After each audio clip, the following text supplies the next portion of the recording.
vão aparecer aqui na tela. Pergunta do professor Luiz Henrique Teles da Rosa. Obrigado pela pergunta, professor. Pergunta: existe uma tendência familiar na manifestação da doença, professora Fernanda? Existe uma tendência muito importante. Então, aí é sempre a nossa querida genética, né? E nas doenças neurodegenerativas, a gente sabe que a genética, ela tem um papel muito importante. Então, assim, não quer dizer que, eu tive meu pai ou a minha mãe com Parkinson. Será que eu vou ter também? Então, assim, ó, não existe um número certo, né? Ou, não, ele simplesmente ele é dominante, ou ele é... Não se tem essa informação ainda. Já tem relatos que, assim, às vezes o tataravô teve Parkinson e o resto da família, enfim, ninguém mais desenvolveu, né? Então, assim, agora, tem outras famílias que a gente sabe que o avô teve, aí o pai, né, da mesma família, óbvio, teve também, um filho já desenvolveu um pouco mais cedo também. Então, existe sim uma predisposição genética, né? E a gente vê, quando a gente entrevista esses indivíduos com Parkinson, são raros os que não dizem: eu tive um tio que tem, eu tenho a minha mãe teve. O grande problema é que nem sempre, como os nossos antepassados morriam muito cedo, a gente não sabe quais queriam desenvolver ou que não iriam. Então, eu acho que isso com certeza, né, a partir de agora, que as pessoas estão com uma sobrevida maior, isso com certeza, essa dúvida com certeza vai ser resolvida. Mas o grande ponto é, tem pessoas que têm na família e tem pessoas que não têm. Agora, a predisposição genética, ela é um fator de risco, sim, hoje considerada para a doença de Parkinson, tá? Ok. Obrigado, professora.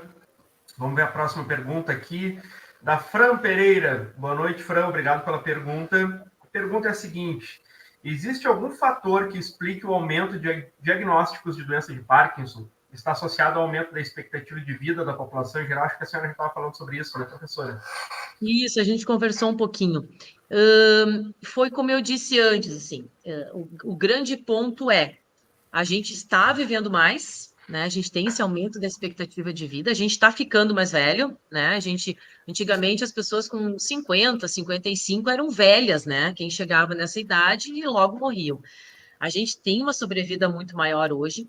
Os, a, essa rede de diagnósticos também está muito mais especializada. Então, antigamente, essas pessoas todas elas entravam todas para o mesmo diagnóstico, eram esclerosadas que a gente falava, né? Como eu falei antes. Ficavam isoladas, nem procuravam tratamento, ninguém sabia muito do que se tratava, morriam cedo, né? E pronto.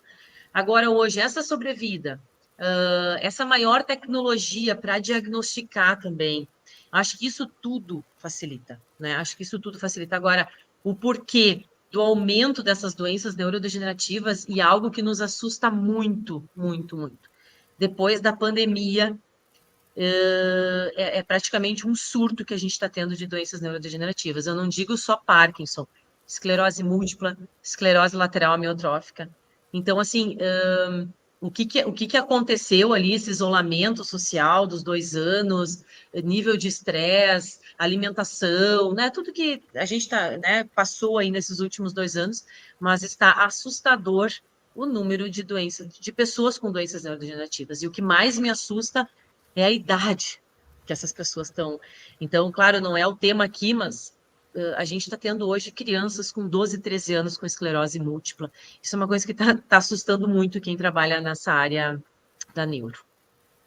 Sim. São efeitos que a gente ainda vai descobrir ao longo do tempo, né? Os efeitos da Covid longa, talvez, né, prof? Uhum. Outra perguntinha aqui do Ari Luiz, obrigado pela audiência, Ari, boa noite. A pergunta: o que você acha da terapia de estimulação cerebral profunda para pacientes com Parkinson, professora? Será que ele está se referindo ao DBS ou da Provavelmente. estimulação transcraniana? Pode falar um pouco sobre as duas, Posso prof. estar Fica falando à um pouquinho? vontade. Tá. Então, assim, hoje a gente tem o DBS, que é como se fosse um marca-passo cerebral, tá? que muitos indivíduos podem usufruir desta terapia. Só que existem alguns critérios de elegibilidade para se colocar o DBS, então não são todos os indivíduos que podem colocar, né? Geralmente, os que são encarregados, né, os que podem receber esse tipo de terapia, geralmente são indivíduos que não respondem muito bem à droga dopaminérgica, porque essa medicação, ela tem muitos efeitos colaterais, muitos efeitos colaterais. E tem gente que não se adapta a essa medicação, então passa muito mal, e resolve ficar sem o remédio. E aí, ficar sem o remédio, a gente sabe que a evolução da doença é muito maior, né? Muito mais rápida. E aí, existe hoje muitos centros justamente só para colocação do DBS, né? Que é esse marca-passo que tu vai colocar lá e, falando assim grosseiramente, ele vai como se ele estivesse liberando a dopamina que a gente precisa, né? Todo dia um pouquinho, conta-gotas.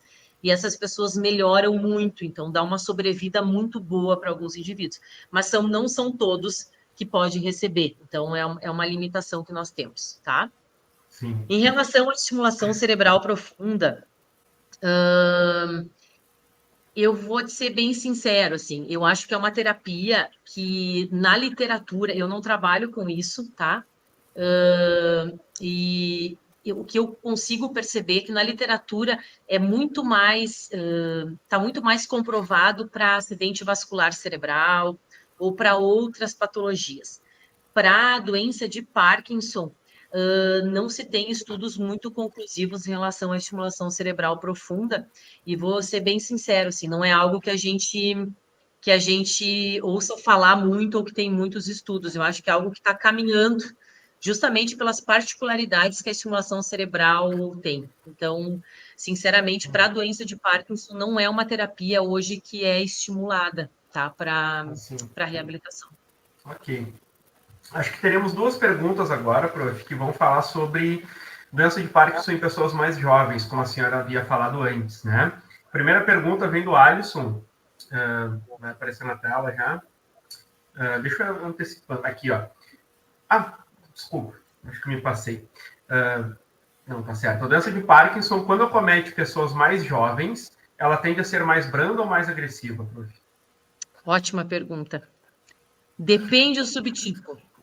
Geralmente, tremor dominante, eles são mais brandos. Eles incapacitam mais, como eu falei, aquele tremor. Então, assim, mas também existem terapias hoje. Hoje a gente tem cirurgias que tu faz com o paciente acordado, que a gente retira um pedacinho lá do cérebro, a gente faz uma talamotomia, e esse paciente ele para de tremer na mesa de cirurgia, assim.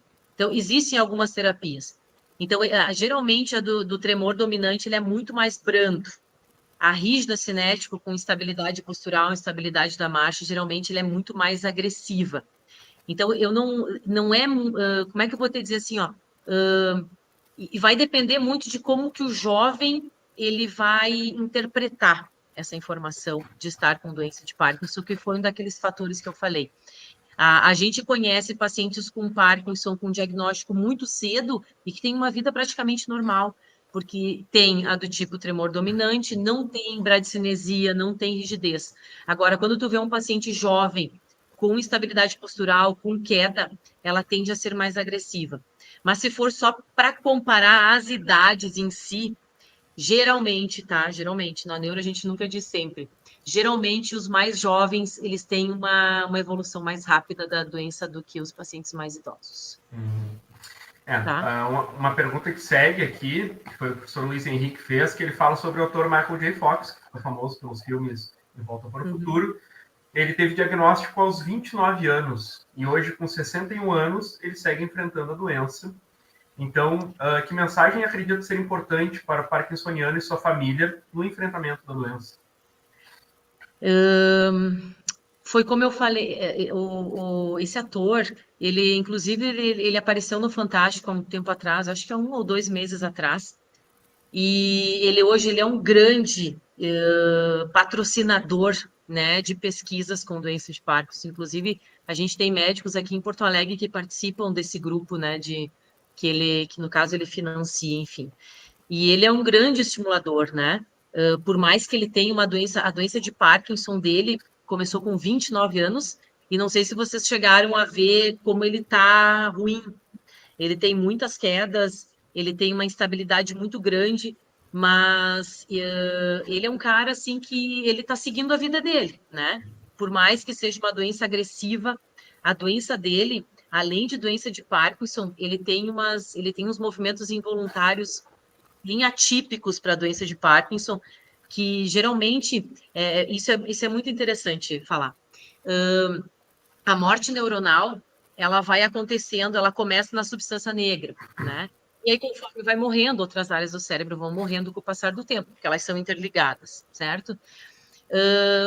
Como quando tu tem a doença muito cedo, morre a substância negra, enfim, por mais que tu reponha toda, né, com os tratamentos, outras áreas cerebrais também vão morrendo e tu vai envelhecendo.